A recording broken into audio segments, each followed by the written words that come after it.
Paper one की 10वीं इकाई हायर एजुकेशन में सिलेबस में एक टॉपिक एडेड है, प्राचीन भारत में शिक्षा। आज हम यही कवर करेंगे, लेकिन इससे पहले एक विशेष जानकारी यह है कि हायर एजुकेशन एक ऐसा विषय है जिसे हम कितना ही गहराई में पढ़ लें, सारे प्रश्न सही नहीं हो सकते। और जो ये है कि प्राचीन भारत में शिक्षा, यहाँ से प्रश्न अब बहुत ही कम आते हैं। बाकी प्रश्न जहाँ से बनते हैं वो ये है कि प्राचीन भारत के शिक्षा के केंद्र अर्थात जो भी यूनिवर्सिटी थी, यानी तक्षशिला, नालंदा, प्रश्न वहीं से बनते हैं। और आज हम प्राचीन भारत में शिक्षा का रिवीजन लेकिन फिर भी हल्के रूप में कर लेते हैं। तो शिक्षा का अर्थ हम समझते हैं कि शिक्षा अर्थात मनुष्य के सर्वांगीण विकास का साधन। तो सर्वांगीण विकास का साधन अर्थात कि शिक्षा के द्वारा ही मनुष्य का सर्वांगीण विकास हो सकता है। सर्वांगीण यानी सब प्रकार से, यानी शारीरिक रूप से, धार्मिक रूप से, आर्थिक रूप से, सामाजिक रूप से, सब प्रकार से विकास। और भारत में शिक्षा का जो उद्गम है वो वैदिक युग से ही था। ऐसा नहीं था कि कोई विदेशी आया और यहाँ पे शिक्षा देकर गया, शिक्षा का प्रचार एवं प्रसार किया। प्राचीन भारतीय जो साहित्य है उसका ज्ञान हमें ऋषियों के माध्यम से ही प्राप्त होता है। यानी कि वैदिक युग से अगर देखा जाए तो भारत में ये था कि हमारी मौखिक और श्रवण परंपरा थी। यानी कि गुरु जो थे वो अपने शिष्यों को ज्ञान देते थे, शिष्य जो थे वो अपने शिष्यों को। तो इसी प्रकार से पीढ़ी दर पीढ़ी चला आया। तो हमें जो साहित्य का ज्ञान है वो ऋषियों के माध्यम से प्राप्त होता है। और वैदिक युग में देखा जाए तो भारतीय जो सभ्यता थी वो विश्व की सबसे सुसमृद्ध सभ्यताओं में से एक थी। और हम वेदों को समझते हैं तो वेद शब्द की उत्पत्ति विद धातु से घई प्रत्यय करके बना है, जिसका अर्थ है जानना। हमें इतना डिटेल में नहीं पढ़ना है, हमें बस इतना पढ़ना है कि वेद का अर्थ है जानना अर्थात ज्ञान प्राप्त करना। और वेदों को अपौरुषेय और श्रुति माना गया है। अपौरुषेय का अर्थ होता है कि किसी पुरुष की रचना नहीं है, अर्थात जिसने सृष्टि बनाया होगा उसी ने वेदों को रचना किया है, यानी किसी देवता की रचना है। और श्रुति अर्थात कि वेदों को संरक्षित करने के लिए वैदिक युग में श्रुति परंपरा थी। यानी गुरु अपने शिष्य, वो अपने शिष्य, इसी प्रकार से पीढ़ी दर पीढ़ी संरक्षित होते थे वेदों को कंठस्थ करके, स्मरण करके। ये लिखने की तो बाद में हुई, वेद व्यास ने लिखा। और वेद 4 हैं, ऋग्वेद, यजुर्वेद, सामवेद और अथर्ववेद। यही इनका क्रम भी है, यानी कि ऋग्वेद सबसे प्राचीन है और अथर्ववेद अर्वाचीन है। हम समझते हैं कि वेदों में जो वर्णित विषय हैं सभी वेदों में वो क्या हैं मुख्य रूप से।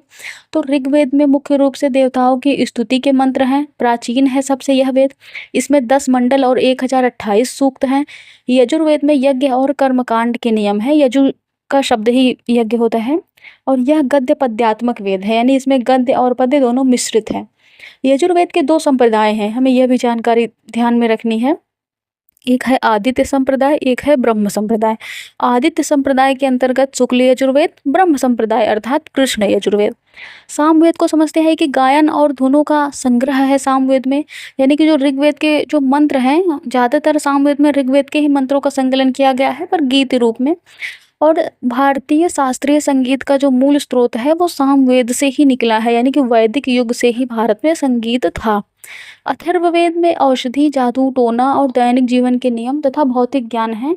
और अथर्ववेद के कई सारे नाम हैं, लेकिन हम एक नाम ये समझते हैं कि इसे ब्रह्मवेद कहा जाता है। और वैदिक युग के कुछ महत्वपूर्ण तथ्यों को जानकारी प्राप्त कर लेते हैं जो शिक्षा से संबंधित हैं। तो शिक्षा का माध्यम अर्थात जो भाषा था वो संस्कृत था। गुरु शिष्य का जो संबंध था पिता पुत्र के समान था, यह एकदम पवित्र था। यानी कि शिष्य जो था वो गुरु को पिता समान सम्मान देता था, जो गुरु था वो शिष्य को पुत्रवत जो है स्नेह देता था। गुरुकुल प्रणाली थी, अर्थात छात्र जो थे वो गुरु के घर पर रहकर शिक्षा प्राप्त करते थे।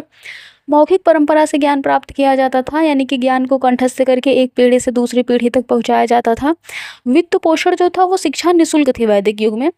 तो जो शिष्य गुरुकुल में रहते थे वो भिक्षा से अपना चलाते थे, जीवन यापन करते थे। या फिर जो वाद विवाद प्रतियोगिताएं होती थी, जो राजाओं के संगोष्ठियां होती थी, तो वहाँ पे राजा ज्ञान भी देते थे।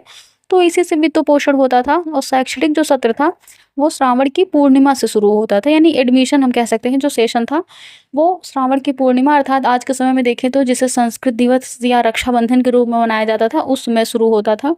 वाद विवाद का अर्थ होता है कि चर्चा और शास्त्रार्थ के माध्यम से सीखना, यानी कि वही श्रवण और मौखिक परंपरा थी तो उसी माध्यम से सीखा जाता था। जो कठिन विषय थे उसको को गुरु विस्तार से समझाते थे, यानी व्याख्यान विधि के द्वारा समझाया जाता था। और हाँ, एक यह मुख्य है कि चिंतन के चरण, तो चिंतन के 3 चरण थे, श्रवण, मनन और निधिध्यासन।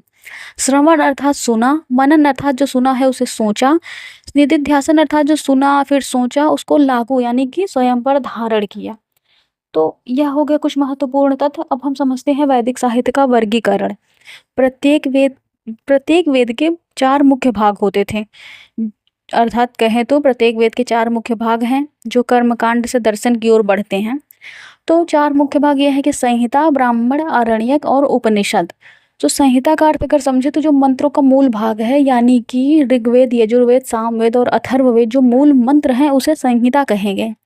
ब्राह्मण अर्थात जब मंत्रों की व्याख्या की गई, यज्ञ की विधियां, ये गद्य रूप में होता है ब्राह्मण ग्रंथ, तो मंत्रों की व्याख्या और यज्ञ की विधियां जिस ग्रंथ में की गई उसे ब्राह्मण ग्रंथ कहा गया। ब्राह्मण ये जातिगत विशेषता नहीं है, ब्राह्मण ग्रंथ है। आरण्यक ग्रंथ उन्हें कहा गया, वनों में पढ़े जाने वाले ग्रंथ जो चिंतन और रहस्यवाद पर आधारित थे। वनों में पढ़े लिखे जाने वाले ग्रंथ हम समझ सकते हैं। ऐसा नहीं था कि कोई घर से गया वन में वहां जाके लिख दिया, नहीं। जो सन्यासी होते थे, जो मतलब वानप्रस्थ आश्रम में रहते थे, यानी कि जिन्होंने सांसारिक भौतिक सुख वाली जो वस्तुएं थी उनका त्याग कर दिया था और वन में रहने लगे थे, तो चिंतन पर जो रहस्य पर जो ग्रंथ लिखे गए वो आरण्यक ग्रंथ कहलाएं। उपनिषद ये अंतिम भाग है। वेदों का अंतिम भाग होने से उपनिषद को वेदांत भी कहा गया। उपनिषद में आत्मा और ब्रह्म का दार्शनिक चिंतन ज्ञान है, यानी उपनिषद ग्रंथों में कहा जाए तो आत्मा और ब्रह्म का दार्शनिक ज्ञान है। एक और जरूरी बात है कि कर्म कांड और ज्ञान कांड 2 हैं। तो कर्म कांड में संहिता और ब्राह्मण ग्रंथ सम्मिलित आते हैं और ज्ञान कांड में आरण्यक और उपनिषद ग्रंथ आते हैं। तो हम समझते हैं वेदांगों को। तो वेदों को सही ढंग से समझने और उच्चारण करने के लिए 6 सहायक विद्याएं विकसित की गईं: शिक्षा, कल्प, निरुक्त, व्याकरण, छंद एवं ज्योतिष। तो हम इसे समझते हैं कि शिक्षा का अर्थ है उच्चारण शास्त्र, यानी उच्चारण करने की जो प्रक्रिया हम जिससे सीखते हैं वेदों के उच्चारण की प्रक्रिया, तो वह शिक्षा ग्रंथ कहलाए गए। कल्प अर्थात यज्ञ की अनुष्ठान और विधि जो नियम है वो कल्पों में है, कि वेदी कैसे बनाना है, जो भी है ये सारी चीज़ें कल्पों में है। कल्प 4 हैं। व्याकरण यानी शब्दों की संरचना, तो व्याकरण ग्रंथ कहे गए हैं। निरुक्त अर्थात शब्दों की उत्पत्ति, यानी कौन सा शब्द कैसे उत्पन्न हुआ, क्यों उत्पन्न हुआ। जैसे कि एक शब्द हम मान लेते हैं अश्व, तो घोड़े को कहा जाता है अश्व, तो यानी घोड़े को अश्व ही क्यों, इस जानवर को अश्व ही क्यों कहा जाता है। तो इस प्रकार के शब्दों की उत्पत्ति है निरुक्त में, वैदिक शब्दों की उत्पत्ति। छंद अर्थात मंत्रों की रचना, लयबद्ध जो ढांचा है उसे छंद कहा गया। ज्योतिष यानी खगोल विज्ञान और शुभ समय का निर्धारण, ये सब ज्योतिष के अंतर्गत आ गए। और हाँ, एक चीज और है कि शिक्षा को वेद पुरुष की नासिका कहा गया, कल्प को वेद पुरुष का हाथ कहा गया है, व्याकरण को वेद पुरुष का मुख कहा गया है, और निरुक्त को वेद पुरुष को कान कहे गए हैं, छंद को पैर कहे गए हैं, ज्योतिष को वेद पुरुष के नयन कहे गए हैं। तो हमें यह भी ध्यान में रखना होगा। अब हम आगे बढ़ते हैं कि विद्या के दर्शन और उद्देश्य। विद्या क्या है? तो सा विद्या या विमुक्तये, विद्या वही है जो मुक्ति दिलाए। विद्या का उद्देश्य ये है कि चरित्र निर्माण और मोक्ष की प्राप्ति। विद्या के 2 प्रकार हैं, यह थोड़ा हम ध्यान देंगे इस पे, यह आवश्यक है। परा विद्या और अपरा विद्या। परा विद्या अर्थात हायर नॉलेज, यानी कि आध्यात्मिक ज्ञान, ब्रह्म ज्ञान, आत्म साक्षात्कार और मोक्ष की जो ज्ञान प्राप्ति दिलाए वह परा विद्या के अंतर्गत आती है। अपरा विद्या अर्थात व्यावहारिक ज्ञान, लौकिक या सांसारिक ज्ञान, जो कृषि, राजनीति, ये सब का जो ज्ञान दिलाता है वो अपरा विद्या के अंतर्गत, यानी लोअर नॉलेज है। तो 2 प्रकार की विद्या हमने पढ़ ली। और चित्त वृत्ति निरोध, यानी अनुशासन और आत्म नियंत्रण के माध्यम से मन की वृत्तियों को रोकना, ये सब विद्या के अंतर्गत आता है। और चित्त वृत्ति निरोध यह योग शास्त्र से लिया गया है, पतंजलि द्वारा रचित यह शब्द योग की परिभाषा है ये। और उपनयन संस्कार होता था विद्या के लिए, यानी शिक्षा की शुरुआत उपनयन संस्कार से होती थी। तो इसमें प्रत्येक वर्ण के लिए अलग अलग आयु था, जैसे ब्राह्मण के लिए 8 वर्ष, क्षत्रिय के लिए 10 वर्ष, वैश्य के लिए 12 वर्ष। और उपनयन संस्कार के बाद होता था कि दूसरा जन्म हो गया। उपनयन संस्कार अर्थात एक पवित्र धागा, जिसे हम कह सके यज्ञोपवीत, अर्थात आम बोलचाल की भाषा में जनेऊ कहते थे, वो धारण करवाया जाता था। तो उसके बाद कहा जाता था कि अब इस व्यक्ति की दूसरा जन्म हुआ, अर्थात द्विज है यह, यानी 2 बार जन्म। अब विद्या ग्रहण करने के पश्चात जो है समावर्तन संस्कार होता था, यानी शिक्षा पूरी होने पर दीक्षांत समारोह, इसके बाद छात्र को स्नातक कहलाता था। स्नातक का एक प्रकार से हम एक थोड़ा डिटेल में जाएं तो जब जो व्यक्ति 12 वर्ष तक शिक्षा ग्रहण करता था उसे स्नातक कहते थे। इसमें विचार था 12 वर्ष, 24 वर्ष, 36 वर्ष और 48 वर्ष, तो प्रत्येक का अलग अलग था, लेकिन स्नातक यानी जो 12 वर्ष की शिक्षा ग्रहण कर ले उसे स्नातक कहा जाता था। आगे हम षड दर्शनों पर पढ़ते हैं। तो वैदिक काल में सत्य की खोज के लिए 6 प्रमुख दर्शन विकसित हुए। ये आस्तिक है 6 दर्शन। तो यानी ये वेद की सत्ता को मानते हैं, वेदों को मानते हैं। सांख्य, योग, न्याय, वैशेषिक, मीमांसा, वेदांत। मीमांसा को पूर्व मीमांसा कहते हैं, वेदांत को उत्तर मीमांसा कहा जाता है। सांख्य दर्शन के प्रवर्तक कपिल मुनि हैं, योग के पतंजलि, न्याय के गौतम, वैशेषिक के कणाद, मीमांसा के जैमिनी, वेदांत के बादरायण। और हमारे पास 3 नास्तिक दर्शन भी हैं, चारवाक, जैन एवं बौद्ध।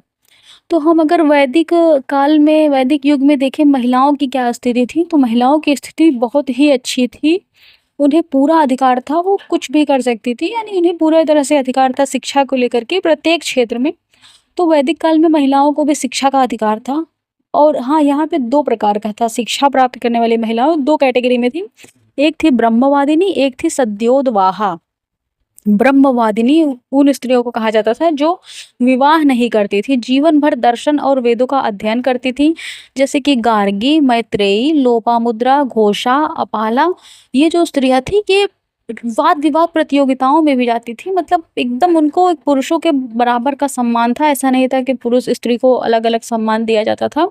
वैदिक युग में स्त्रियों की स्थिति बहुत ही अच्छी थी, बहुत ही सम्मानित थी। और सद्योतवाहा ऐसी शिक्षित स्त्रियां थी जो विवाह होने तक ही गुरुकुल में शिक्षा ग्रहण करती थी। तो यहाँ से प्रश्न बन सकते हैं कि कौन सी स्त्री या ब्रह्मवादिनी या सद्योतवाहा हैं। तो गार्गी, मैत्रेयी या किसी का भी नाम, किसी भी ऋषिका का नाम दिया जा सकता है।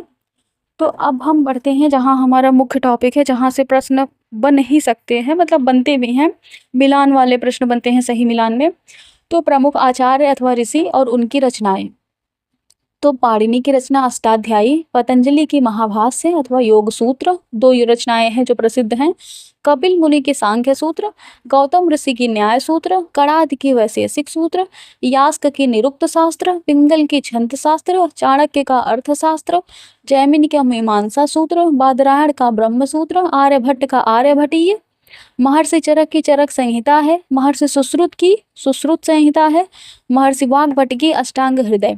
और हम यह समझते हैं कि ये जो ऋषि थे या फिर जो इनकी रचनाएं थी वो किस विषय से थी। तो पाणिनि को तो हम सभी जानते हैं कि संस्कृत व्याकरण के थे, पतंजलि योग के थे, कपिल मुनि सांख्य के थे। तो इस प्रकार से हमें इस पर भी ध्यान देना है कि कौन से ऋषि या उनकी जो रचना थी वो किस विषय से संबंधित थी। आगे कुछ अन्य ऋषि और उनकी रचनाएं भी हैं, अर्थात कुछ अन्य आचार्य की भी रचनाएं हैं। तो भास्कराचार्य के सिद्धांत शिरोमणि और लीलावती है। तो लीलावती काफी बार प्रश्न बना भी है। तो भास्कराचार्य की रचना है लीलावती, और इनका जो विषय था वो गणित था, कि ये इनके ज्यादातर रचनाएं गणित में ही है, यानी कि अगर देखा जाए तो इन दोनों रचनाओं में भी गणितीय रचनाएं ही हैं।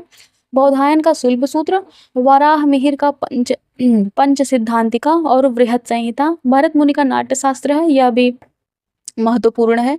और मनु की मनुस्मृति है, वात्स्यायन का कामसूत्र और न्याय भाष्य है। तो यह जो ऋषि और उनकी रचनाएं हैं यह बहुत ही जो है महत्वपूर्ण है। यही से सही मिलान में प्रश्न बन जाते हैं, अन्यथा ये प्राचीन भारत के शिक्षा से इतने प्रश्न वैसे बनते नहीं हैं। और अगले टॉपिक में हम कवर करेंगे और रिवीजन करेंगे प्राचीन भारत के शिक्षा के केंद्र अर्थात यूनिवर्सिटी जो भी थी उस समय की, तक्षशिला, नालंदा, विक्रमशिला, वल्लभी, कांचीपुरम, उदंतपुरी, सोमपुरा, पुष्पगिरी, अन्य विश्वविद्यालय की कि उनकी स्थापना कब हुई, उनके बारे में, और प्रत्येक विश्वविद्यालय की क्या विशेषता है। तो अगले वीडियो में हम यही कवर करेंगे और हम फिर प्रश्नों को भी हल करेंगे। तो अभी इस वीडियो में हमने इसका रिवीजन कर लिया है, फिर मिलते हैं अगले वीडियो में।